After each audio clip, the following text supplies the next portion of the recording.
লক্ষ্যে আমরা সবসময় এই সংগঠনগুলো বিভিন্নভাবে সভা সেমিনার করে থাকে। এজন্য আমি আন্তরিকভাবে ধন্যবাদ জানাই। আজকে ফিলিস্তিনের প্রতি যে নির্মমতা, যেই গণহত্যা, সেই গণহত্যা আমি একটি মুসলমান হিসেবে কোনো অবস্থায় মেনে নিতে পারি না। এটা আমার রক্তে আঘাত এনেছে, এটা আমার বুকের পাঁজরে আর গুলি লেগিয়েছে। অতএব আমরা বলতে চাই, আর এই বিশ্বের মুসলমানরা আজকে তোমরা জেগে উঠো। এই হিন্দুত্ববাদী এই ইসরায়েলের বিরুদ্ধে আমাদের সবাইকে রুখে দাঁড়াতে হবে।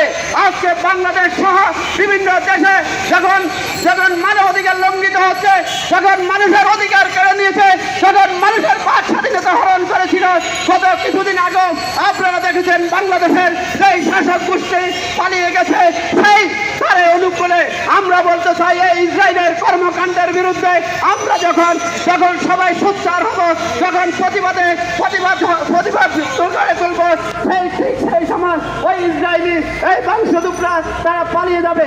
অতএব আমরা বলতে চাই, ওই ইস্যুকে তৈরি করে বাংলাদেশে যাতে কোনো ব্যবসা বাণিজ্য বিনিষ্ঠ না করা হয়।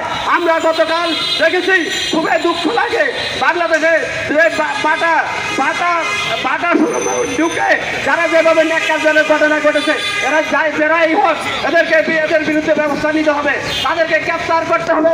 বিএনপি কখনো এটা সমর্থন করে না।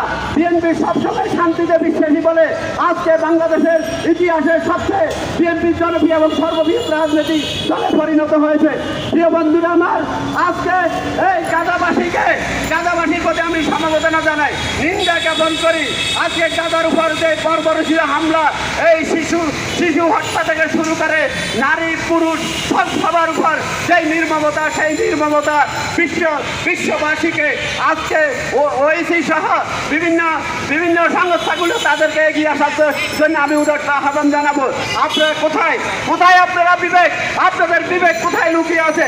আজকে মুসলমানদের উপর যেভাবে নির্যাতন, নিপীড়ন, হত্যা, গণহত্যা, সেই গণহত্যার বিরুদ্ধে আমাদেরকে রুখে দাঁড়াতে হবে। সবাইকে আন্তরিকভাবে ধন্যবাদ জানিয়ে আমার বক্তব্য এখানে শেষ করছি। আসসালামু আলাইকুম ওয়া রাহমাতুল্লাহি ওয়া বারাকাতুহু।